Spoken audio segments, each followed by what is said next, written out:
কত সুন্দর দৃশ্য, প্রকৃতির দৃশ্য এত সুন্দর, আসলে প্রকৃতির মাঝে না আসলে বোঝা যায় না। এই যে দেখেন, প্রতিটা ফুল আছে, ফুলে ফুলে ফুলে ভরা। এই প্রতিটা ফুল গাছের ডগায় আছে। আর আমরা ভুল করে এই ফুলগুলি ছিঁড়ি। এই ফুলটা মনে করেন যে আপনি ছিঁড়লেন আপনার নিজের ব্যক্তিগত প্রয়োজনে, আপনার প্রিয় মানুষকে দেওয়ার জন্য। আর এই ফুল কিন্তু ওরকম থাকবে না। তার অবস্থান যখন চেঞ্জ করবে তখন কিন্তু এই ফুলটা মরে যাবে।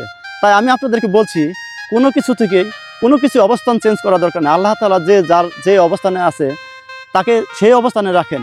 যখন আপনি অবস্থান পরিবর্তন করবেন তখনকার কিন্তু তার রূপও পরিবর্তন হয়ে যাবে।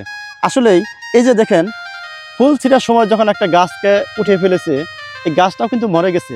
তাই আপনি এমন কিছু করবেন না যে নিজের জীবনটা এরকমভাবে ধ্বংস হয়ে যায়, এই যে ঠিক এই গাছের মতো।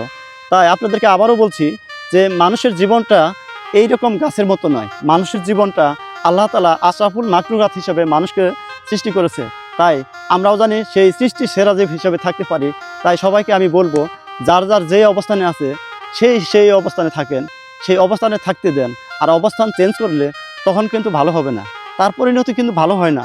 আল্লাহ তাআলা বলেছেন যে আমি কারো ভাগ্য পরিবর্তন করি না, সে যতক্ষণ না পর্যন্ত তার নিজের ভাগ্য পরিবর্তন করে। এটাই কিন্তু স্বাভাবিক।